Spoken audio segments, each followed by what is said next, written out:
Hey guys, it's Yuri, and I'm gonna show you how to brew a Navajo tea. Since I've been feeling that cold coming on, and I want a soothing and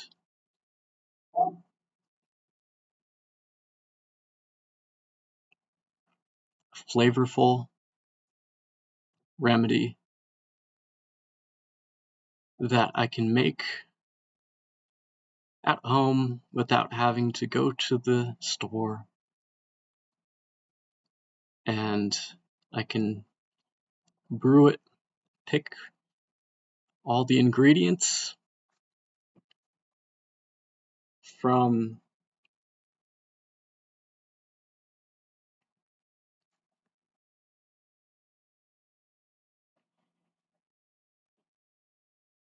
the plants on the ranch,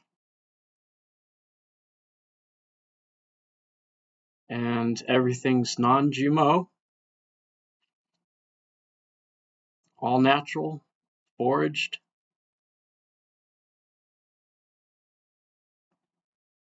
in my own backyard. Didn't cost a dime. So we're even gonna skip the addition of yeast, because you can get wild yeast from the juniper berries, and that'll be my final ingredient in this tea. So I hope you guys are excited and enjoy this beginning of a great brewing lesson.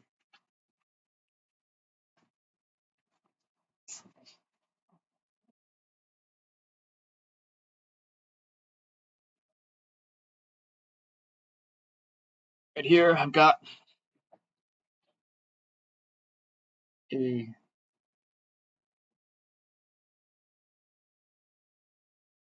2-gallon pot, and it's about 2/3 filled with water.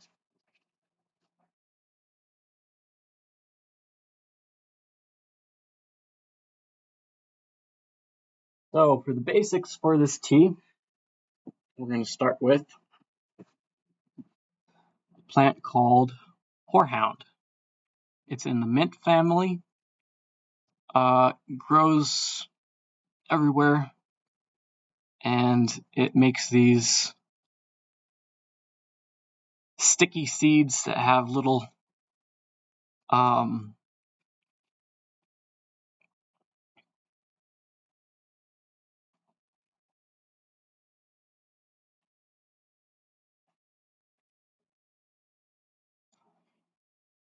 I don't know what you would call it. They have like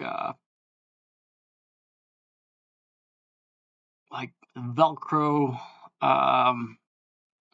arms on them, and they stick to everything anyway. Stick to your socks. They're really a nuisance, but a great addition to any natural gardener's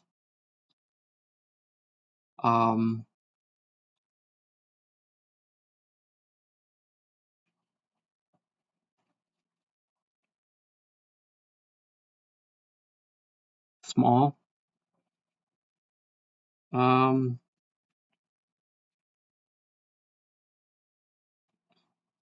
landscape. So what we do, start by breaking it up so it can fit in the pot. And you want to pick them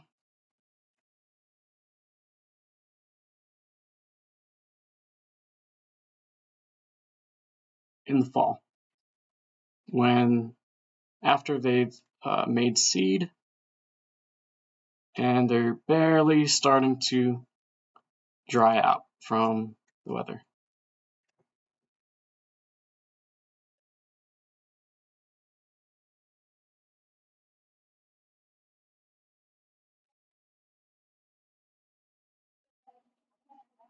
I got this recipe from an old Swedish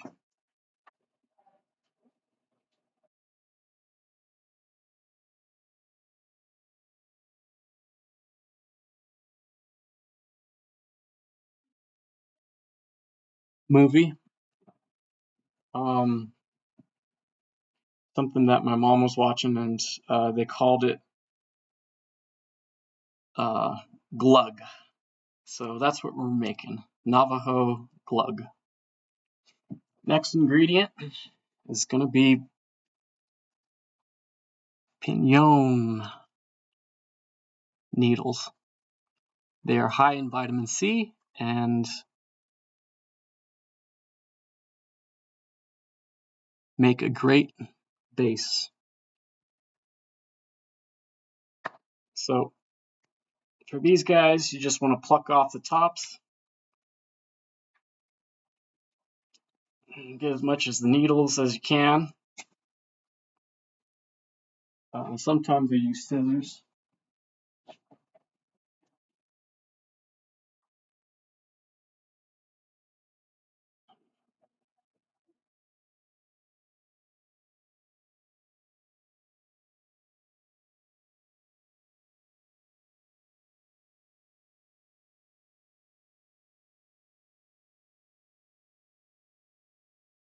You don't want as much of the branch as you do just the needles, because the branch is going to give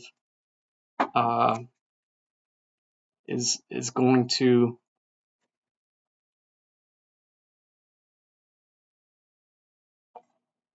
be really sticky with those saponins, and they're good for you, but we're looking to get more of the terpenes that are found in the needles and the flower. So this is the perfect time of year to pick a couple branches of pinon. Some of them have gone to seed. I haven't seen a whole lot, but they're out there.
This part you want to take your time on because the needles are sharp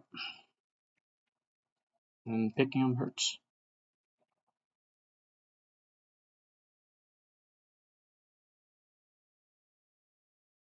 But it's all going to be worth it.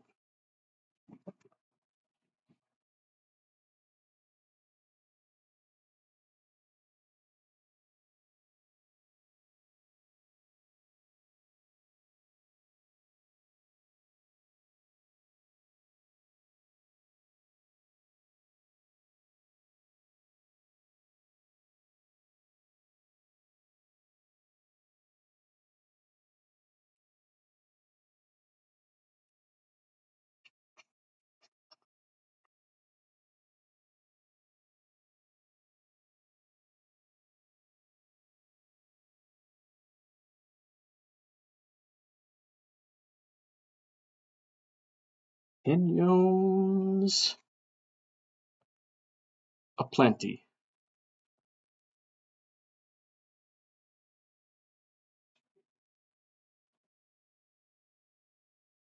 Pinyons plenty. Pinyons plenty, and I'm picking 'em to save me some time. Yep. So I think we have enough. It's probably around a quarter cup of pine needles.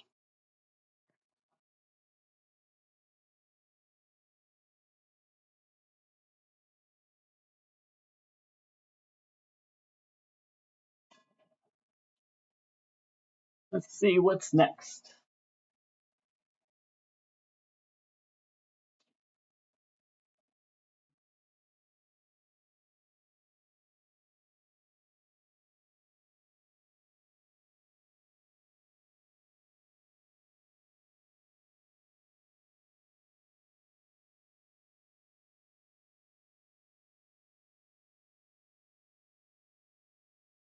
Now, in this big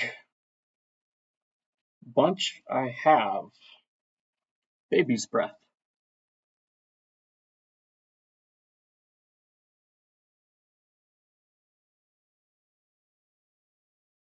Somehow I have to crunch it down so it can fit in the pot.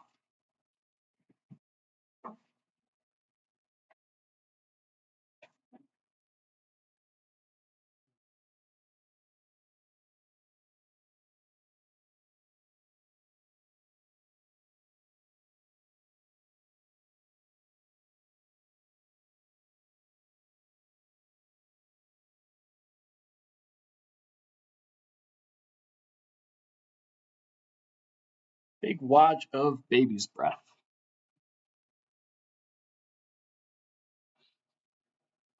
Stick that in there. Mix it up.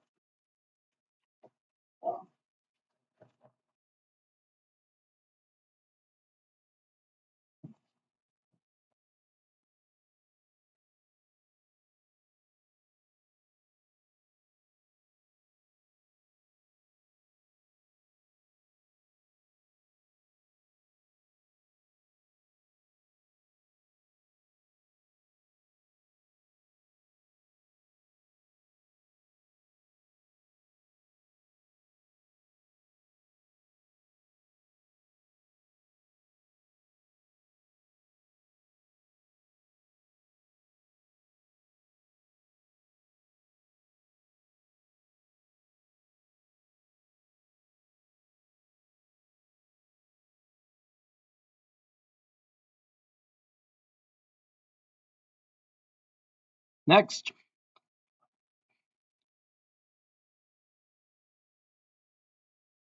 mullein.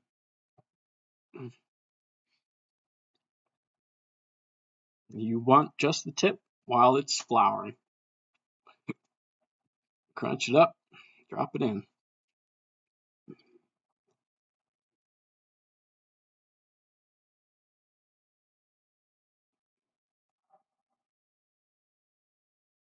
Next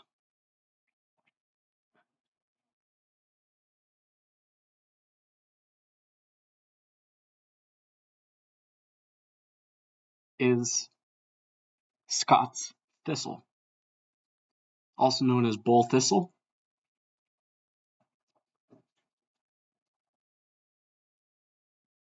They have purple flowers.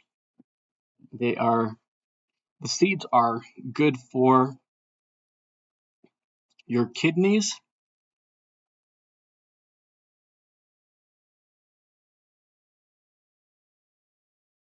And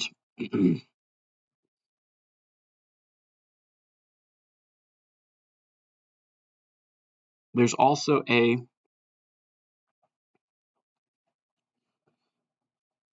old legend that says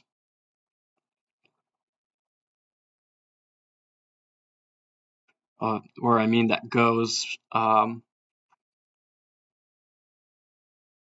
A Scots thistle was used for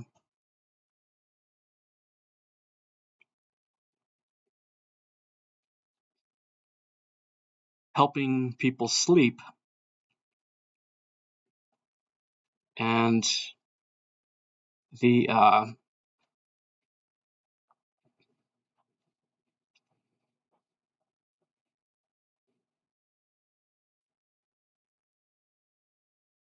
flowers were picked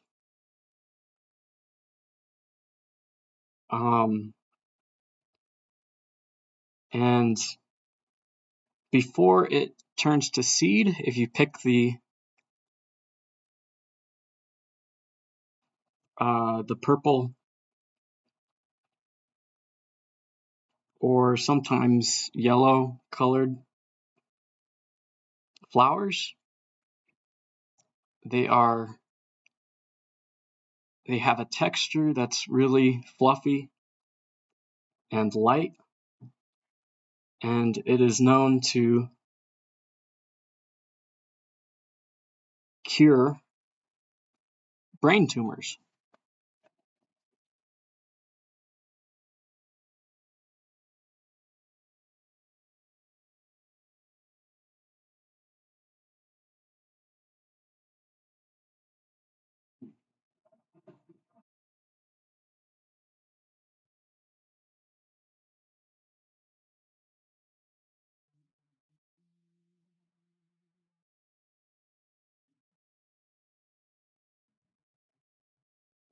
Oh, it's a little, oh, I gotta catch this little thing. It's a fatness. Oh, it keeps fatter and fatter, fatter and fatter.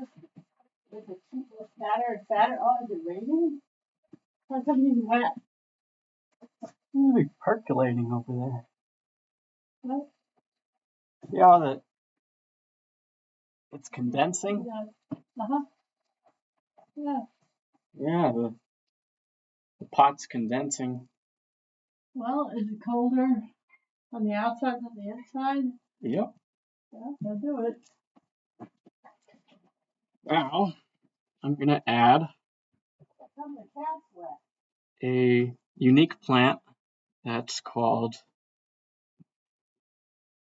Apache oil brush. And you can tell it from the way that it grows in a viney sort of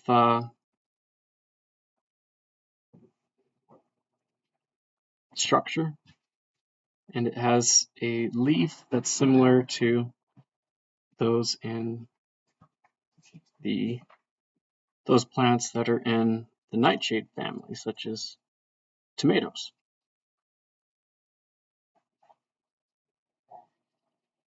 Here's a big bunch of that. And I'm also adding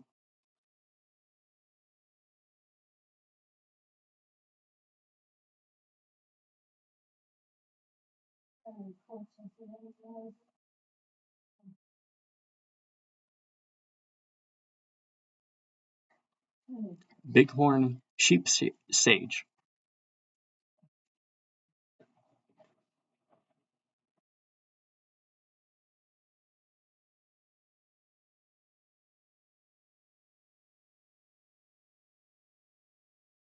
This is the plant that the bighorn sheep are attracted to, as well as a lot of the indigenous rodents and other mammals that are out there.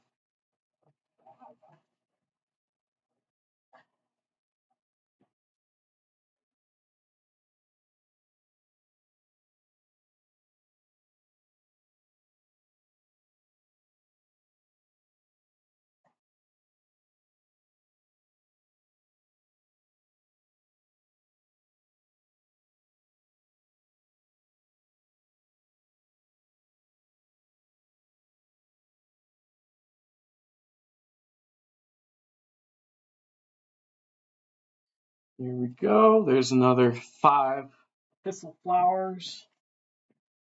And I'm also going to pick up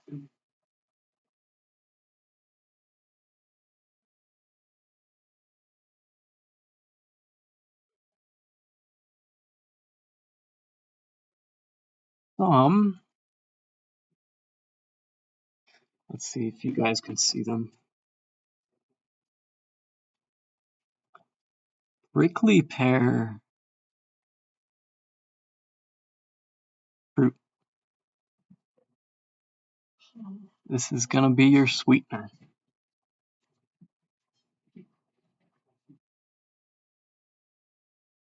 Drop them in, making sure you don't touch them because they have lots of needles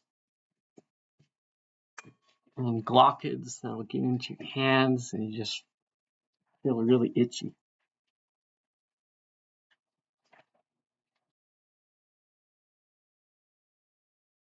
Now for the final ingredient, we have here Russian olive.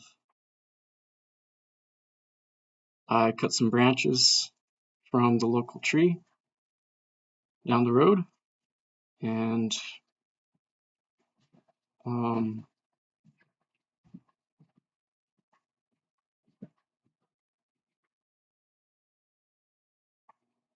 it's a very hardy plant, grows in any climate, and its medicinal uses has been known for centuries.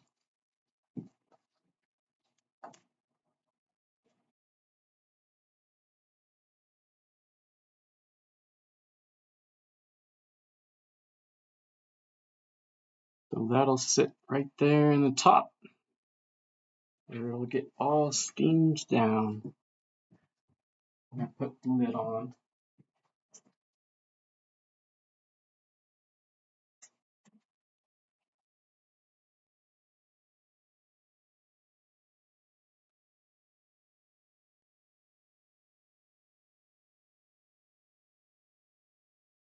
Okay, there we go.